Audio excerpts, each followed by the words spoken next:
Anupama serial के बीते episode में देखने को मिला है कि बाबूजी अपनी बेटी अनुपमा के साथ आशा भवन वृद्धाश्रम में ही रहते हैं, जबकि बा अपने लाडले बेटे वनराज शाह के साथ उसके आलीशान फ्लैट में जिंदगी काट रही है।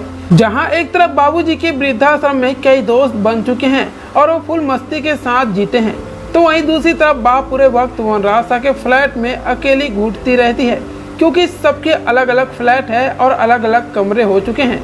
तो ऐसे में ज़्यादातर सभी अपने कामों में और अपने कमरों में बिजी रहते हैं। वही लीला बा अकेली ही दीवारों को देखती हुई उस सन्नाटे को महसूस करती है जिससे उनका कभी कोई वास्ता नहीं रहा। लीला बा अब अकेली बैठी उस वक्त को याद किया करती है जब शाहनिवास में पूरा परिवार एक साथ रहता था और उस वक्त लोगों की हंसी ठिठोली की आवाज़ गूंजा करती थी। लीला बा अब यह सोचती रहती है कि वहाँ अनुपमा के वृद्धाश्रम में सब कितने खुश है। वही बाबूजी कई बार वृद्धाश्रम से ही फ्लैट की बालकनी में खड़ी अपनी लीला को निहारते रहते हैं।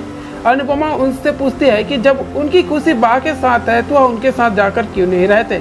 वहीं इस पर बाबूजी जवाब देते हैं कि एक उम्र के बाद बुजुर्गों को बच्चों में चुनाव करना पड़ता है।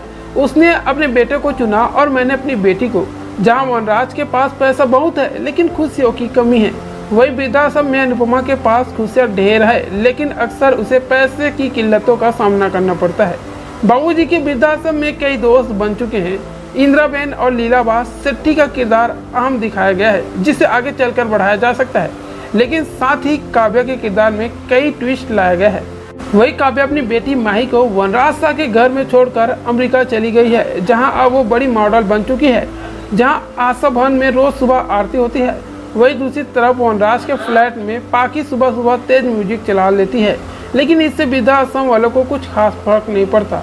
वनराज अभी भी अपनी बेटी पाखी को महंगे गिफ्ट देकर उसे बिगाड़ता रहता है। वही सीरियल में अभी भी बहुत से किरदार है और बहुत से सवाल का राज खुलना बाकी है, जो आने वाले एपिसोड में पता चलेगा। तो सीरियल अनुपमा के आगे लेटेस्ट अपडेट के लिए चैनल को सब्सक्राइब करके रखिएगा।